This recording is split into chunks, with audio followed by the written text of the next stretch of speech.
Hi everyone, welcome back to my channel. I am Nurse D and this is Nurse D 101. Today I would like to talk to you about choosing a nursing school if you decided that is what you want to do, is to become a nurse. And if you do, congratulations to you. You chose a very good career. Okay? Also, I would like to talk to you about don't sweat the NCLEX. Okay? Now, when I went to school, we're talking 24 and a half years ago, I went in a little town in North Carolina that had just had one college there. And they only accepted a certain amount of nursing RNs in that class at the time. And I'm thinking it was about 25 nurses in that that could get into that class at the time. And first I had to take all my remedial classes because I had been out of school for a while and everything like that. And so once I passed those, and I'm telling you, there was one class I had to take 3 times, I'm not gonna lie, and that was, it was anatomy and physiology. Oh my good Lord. And the teacher that taught that class, he had taught it since 1965. And so he had taught it so much that he wasn't even into the class. He would tell us things like, oh, you know, that just say the knee bone is connected to the ankle bone, He said, oh, y'all know that. He would just throw stuff out there. We would look at him like, we don't know any of this stuff that you're talking. This is our first time in this class. But come to find out, he had some kind of disease, and his mind was on that disease, and eventually he had to give up that class. But anyway, we had to have anatomy and physiology 3 times. I took it 4 times. I had to have it 4 times because the first time I went through it, it was so hard. And for you new nurses that students is getting ready to enter into a nursing school, I suggest that you don't take all those classes at the same time. See, when we went in there, me and some other girls, we went into the classroom. Everything they told us that we needed to have, we took. And our plate was full. I mean, we had every subject there was. Don't do that. Don't do that. Don't do that.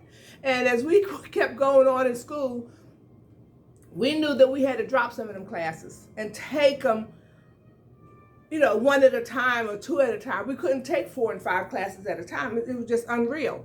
Okay? So we had to actually drop some of those classes. And that's what kind of delayed us behind and getting to the nursing class, you know, where we could actually take our nursing subjects.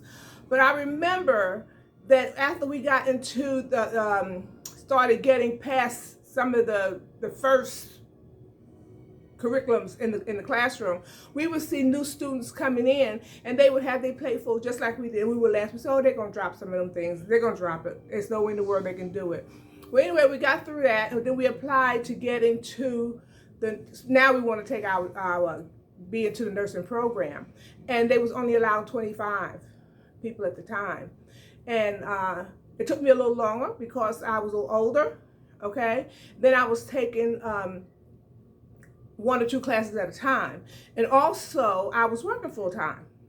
So I wasn't able to get into that class right there in my town. So when you can't get into a nursing class, let's say an RN class or whatever like that, right where you could get, you know, right maybe close to you, go out and search somewhere else for a class. And so I had to search, and I wind up going into a class in Winston-Salem, which almost was about maybe about an hour.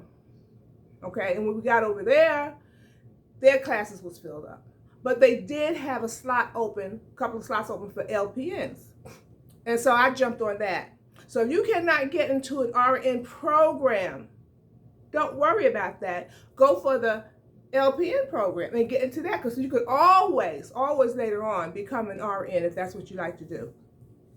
So I'm just putting that out there, just in case. Don't get discouraged or anything like that and say, well, I can't get into the nursing program. They don't have any openings for me. There are other schools and universities that you could actually go to and you could actually get in. Now, there was one in, I believe it was Greensboro, and that was like an hour and a half for me. And seeing that I was working every day, because I was running a group home for mentally retarded adults, and I did that for like 11 years. So I actually had to be there to pick up my clients And I stayed with them. So it was kind of rough for me at that time. So that's what I want to tell you. If you can't get into the RN program, look somewhere else and see if you can get into an LPN program and then go on for there. And then once you get into that, then you go further. You might say, well, Miss D, why didn't you go further and want to be an RN? Well, I tell you what, at that time, I moved my mother down from New York, and I was taking care of her. And I'm telling you, that was really something. I had to take care of. She's not here now, but it took a lot out of me. Okay, and so once I started working as an LPN, I started liking it. I really did like it. And I'm a type of person like this. I can't sit still. I cannot sit still. I like to be challenged. And being an RN, I noticed that a lot of them, they were sitting at the desk. I just can't sit down at a desk. You know, I have to be out there. And as we go on, I would tell you, I became a floater in the nursing field in the hospital, one of their top floaters. And they was actually looking for me. If they needed a nurse, it was like, we want Miss D. So anyway, I want to talk to you and tell you about that. Look for another school. If you can't be an RN, you know, get an RN class, go for the LPN, okay? Now I want to tell you, don't sweat the NCLEX. And the reason why I say that is this.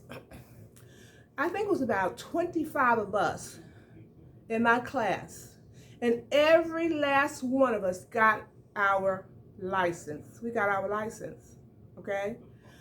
Am I telling you that it's easy? Oh, no. Am I telling you that you don't need to study? Yes, you do need to study, but one thing that you have that we did not have YouTube. You have YouTube. You can actually get on YouTube and look up any subject, and there's the nurses out there that can help you with your classes that you need to know. See, at that time, once we graduated, we got together, at least maybe 10 of us, I can't remember, and we paid this RN $150 a piece. We had 2 nights with her, and she came in, we met at the college, she came in and she went over, she was going to help us pass this NCLEX. Well, let me tell you something. We just actually gave her $150 because nothing that she told us was on that test. Nothing. It was computerized, but wasn't nothing on there. So really, we just gave away money. We could have just went on and studied our notes and read our book just like we was going to do. So what I am telling you, I'm not telling you to don't study. I'm telling you to study. If something that you know, go to YouTube. See if you can get it from there, because there are nurses out there that are familiar with some of the subjects that you actually want to go to, okay? Go on there, look it up. Read your text. Another good thing is to read that study guide. And in the backs of your text, read the summaries. And just study your notes. But when I say don't sweat the NCLEX, if you know that you're going to have a test, just say on a Thursday. That Wednesday, the night before, do not look at a book. Don't look at no book. That's why I'm saying don't sweat the NCLEX. Don't look at a book. Don't even study. That night you don't need to study. You don't need to look at a book. What you need to do the day before, maybe a couple of days before, what you need to do is go find out where the test is going to be held. Make sure you go there, check it out. That's what I did. Because it was somewhere in Greensboro. Now I wasn't familiar with Greensboro. So I went like a day before, me and my daughter, we drove over there. We found out just where the class was going to be, where I can park so I would not be late and running around trying to find out what I'm getting ready to do. That's the worst thing you could do, is go take an important test and don't know where you're going. And don't know where you're going to park. So go there.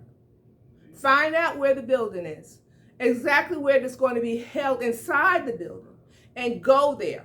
And then once you go there, try to get there at least 30 minutes before. Sit in your car. If there's somewhere inside, sit there. But still, don't open up a book. Don't study.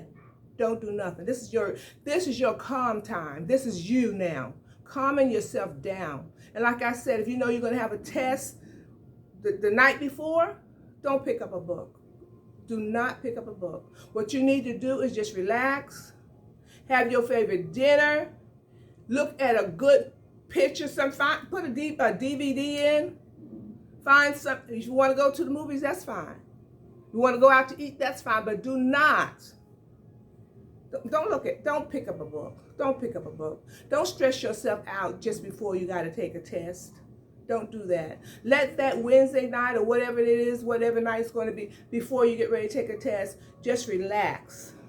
Don't even think about it. Talk on the phone. Look at something else, anything besides nursing. Now, once you get on your way, if it's in the summertime, don't overdress, but make sure you take a sweater or something like that, or a jacket, because it might be cold in there, in the room, okay? So this way you could have that on. If it's winter, you might want to have a few layers on. So just in case it gets too hot, you can take a couple of things off, okay? You want to get comfortable when you get in there, okay? And once you get in there, sit down and relax. Now, what I did, I actually, tell you the truth, I prayed. Now, that's the truth. I did, because I was scared. I was nervous. And it was a lot of us in there. Some people I didn't know, and some I did not know, okay? And we said it that everybody was got ready. Now, this is what I'm going to tell you. I had about 200 questions. And there were some people that had maybe 75. Someone, I believe she had like 225. Another one had 100 and something. Everybody had different questions. And the reason why I say don't sweat the NCLEX. Now, it might have changed since then, but I don't think it has. I don't think it has. What they do is they keep spitting out questions to you. That's what they do. And so they kept spitting it out, and I was getting like 200. I got like 200, maybe not quite 200, but close to it. And I would see people going out the door, and I'm like, oh my God, I'm still here. And I said, well, he's here, and she's there, and he's there, so I'm looking around, you know? And you're thinking, well, why? Are they that smart that they can just go? You know what I'm saying? But what happened is they spit those questions out, and they like basically helping you pass that test. They keep giving them to you. And they kept giving them to me. And even once they kept giving it, and the computer shut down, I was begging. I was begging for another question. I'm not lying. I was saying, please, no, please don't shut off. Please, Lord, please let them give me another question.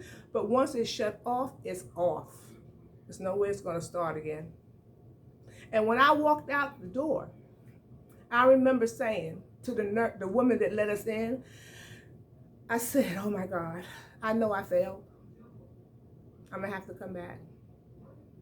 And she said something to me. She said, oh, it's not as bad as you think. That's how she put it to me. Well, mine was like, I know I failed this test. I know it's horrible. And when I got in my car, I got on my cell phone and I started calling all over the place. I said, I took my test. I was telling some of the nurses friends that I went to school with. I took that test and I failed. I said it was the worst thing I ever seen. I said half of those questions I didn't know. I said I failed. She said, well, I did too. She said, I went last week and I just saved up some money. Now, I don't know how long you could go. I don't know if it's 30 days or 3 months. But once you actually fail fail the test, you could actually go. That's what it's saying. You could actually go back. Well, I had said to myself, well, I'll just have to go back and take it again because I know I failed that test. I know I failed it. And I'm calling everybody that was basically in my classroom. Some had actually gone to take it and some of them had not. But I said, okay, how did you feel about the test? What you think? They said, I didn't pass. And I said, I didn't either. Well, did you talk to Sally? How about she? She said she didn't pass either. I said, okay.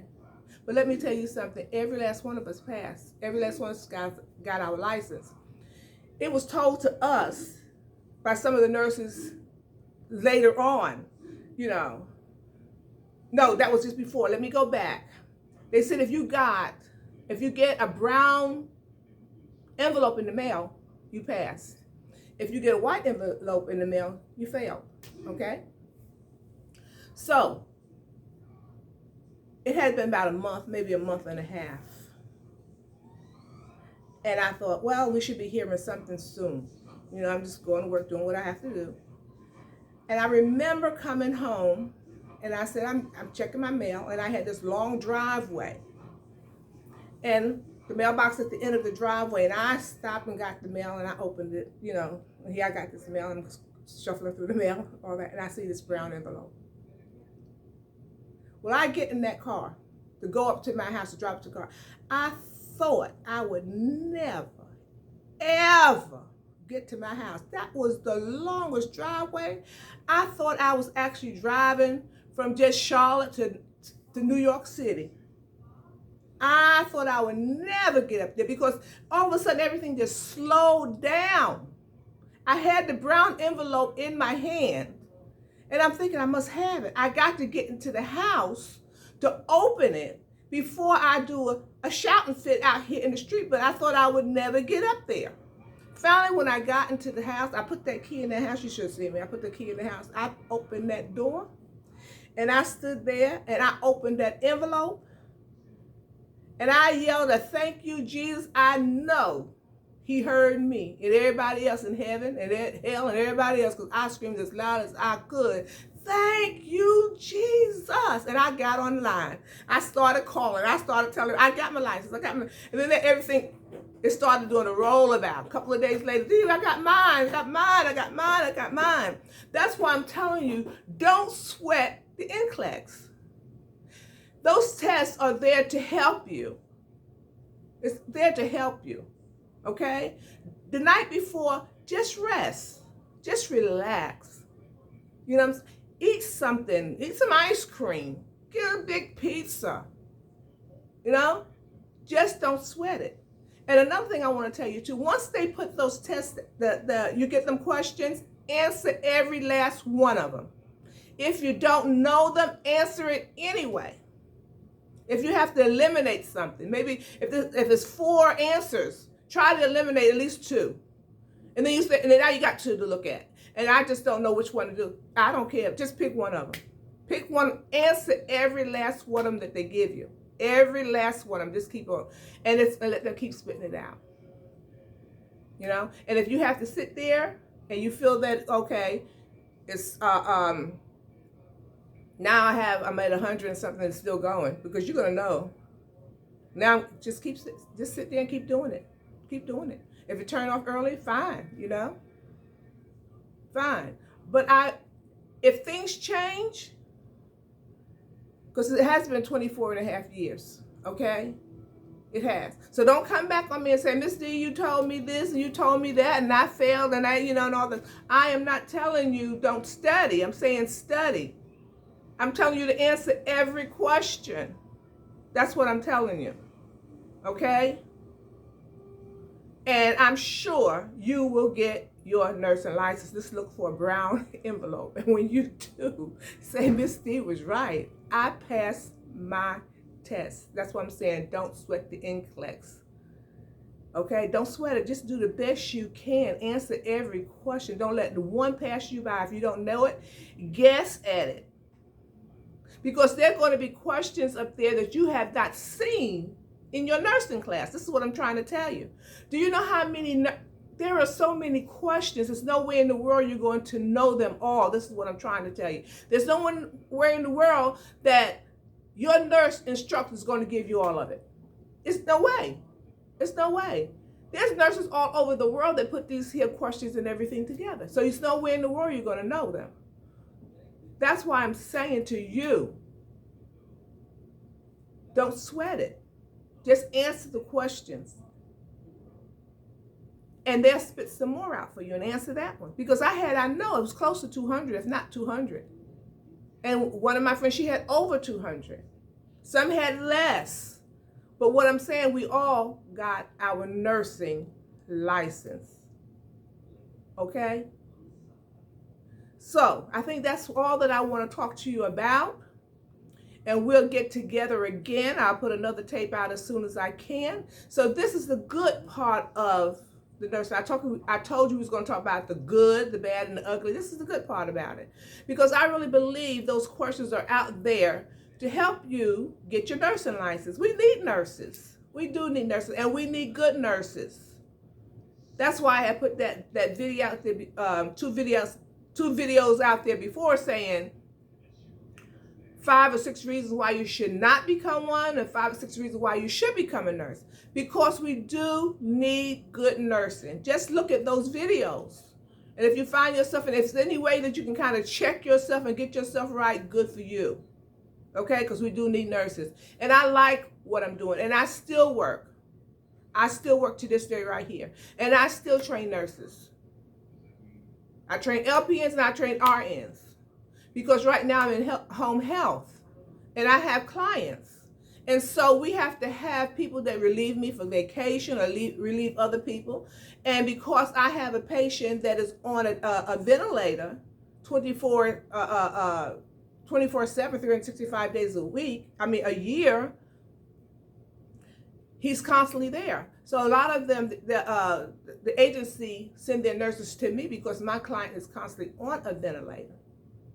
Now, I do have another one that's on a ventilator also, but he comes off his ventilator during the day. So that's why I'm saying I do still train RNs and LPNs so they can have their own case. Okay, so I'm going to sign off right now, and I'm hoping to be back with you pretty soon with another video. So at this time, I'm hoping that you enjoy your afternoon, okay? And we'll talk to you later. And this is D, Nurse D 101. Have a good evening. Bye.